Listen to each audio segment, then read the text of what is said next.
grab the produce and pull it down for you, so you don't have to shove it down. The stem. The stem. The stem, exactly. You put the stem in first.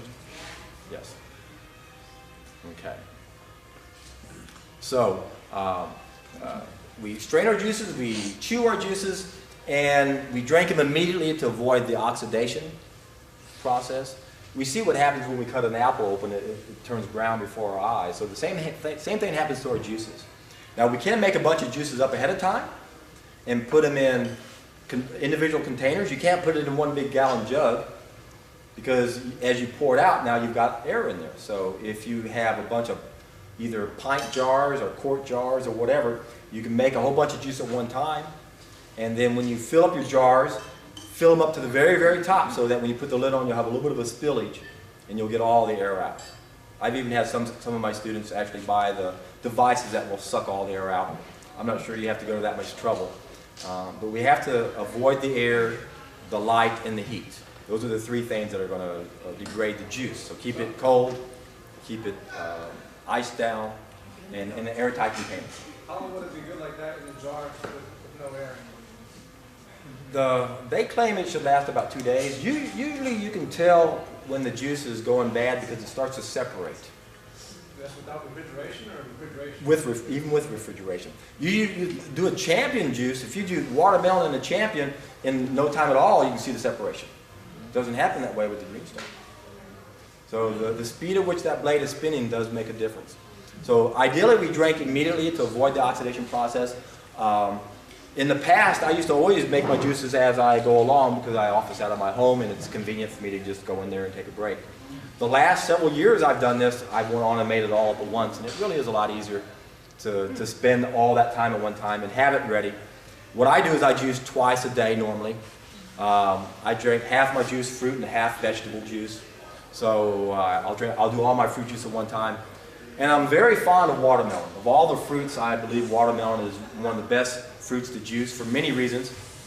It's convenient, it's easy, it's fast, it tastes good, and it's the highest food of all foods in glutathione. And that's an antioxidant that our liver needs to complete a two-phase process to neutralize and eliminate toxins in our body. So because we live in such a toxic world, it only makes sense that we give our body all the things it needs to help deal with the condition that we're in. Are you doing a raw analysis? You bet. Most of the nutrition is always going to be in the outer part of our produce. If you buy cabbage, I always see people buying cabbage, they yank the outer layers off and throw it away. That's the most nutritious part. When you're buying beets, the beet tops are more nutritious than the beets themselves. So when you're doing watermelon, cantaloupe, by all means, just clean it well and run the rind through there also. Do you have to use the fruit organic?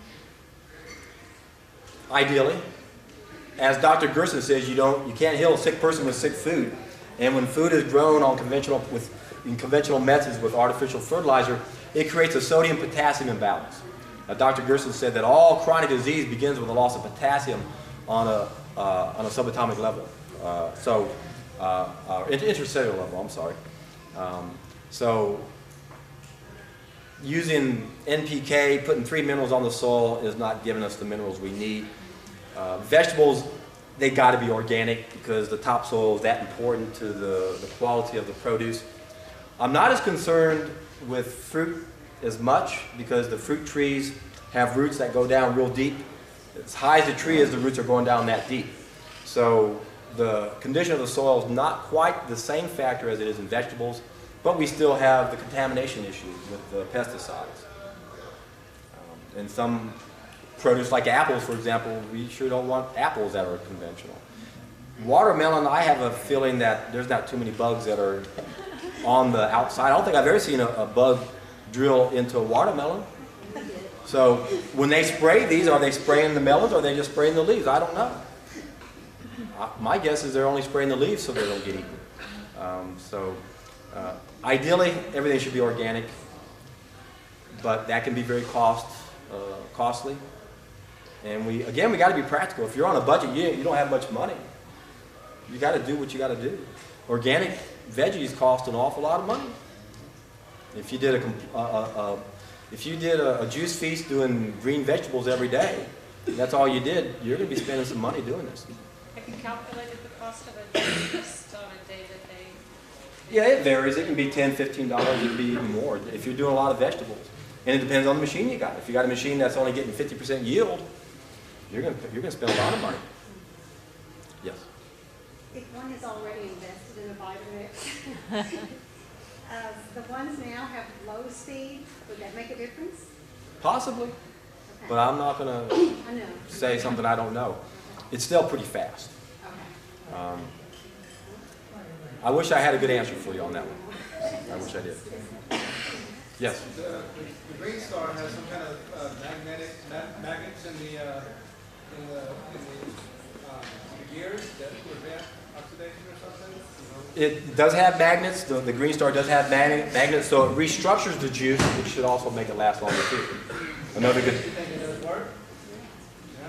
Well, when you study structured water, magnets is one way people use. I believe the wellness filter that the Japanese put out, one of the best filtration systems on the market. It goes through a lengthy filtration process, but it also uses magnets also to restructure the water. And in Japan, they're seeing such good results with this that they're making all the spas have this filtration system in there because they're seeing people heal themselves of cancer and diabetes and all types of illnesses, because a lot of illnesses are related to being dehydrated. And when we do a juice feast, we're addressing that issue of dehydration. We're addressing the issue of toxicity as well as deficiency and even acidity. Now, when we have cancer, we know that all cancer patients are extremely acidic. And we know that alkaline tissue holds 20 times as much oxygen as does acidic tissue. And a lack of oxygen is what leads to cancer. So when you got cancer, you want to alkalize your body. You want to pump as much green vegetables in you as you can.